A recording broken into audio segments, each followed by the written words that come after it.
এরপর আল্লাহ তাআলা নিজের কুদরত শক্তির পরিচয় দিচ্ছেন। আল্লাহ বলছেন আল্লাহর কুদরত এতই বেশি যে এই আসমান জমিন সৃষ্টি করা এটা আল্লাহ তাআলার কুদরত, আল্লাহ তাআলার শক্তির পরিচয়। ওয়ামা বাসা ফীহিমা মিন দাব্বা, আসমান জমিনের মধ্যে আল্লাহ তাআলা অনেকগুলো বস্তু সৃষ্টি করেছেন, অনেক প্রাণীকে সৃষ্টি করেছেন। এগুলো আল্লাহ তাআলার কুদরত, আল্লাহ তাআলার পরিচয়।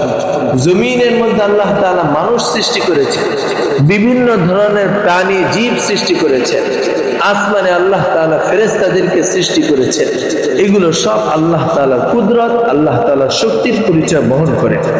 এবং আল্লাহ তাআলা যেমনই ভাবে মানুষ এবং জীব জন্তুকে সৃষ্টি করতে পেরেছেন, তেমনি আল্লাহ তাআলা মানুষকে মৃত্যুর পর পুনরায় আবার সৃষ্টি করতে পারবেন। ওয়া হুয়া আলা জামিইহিম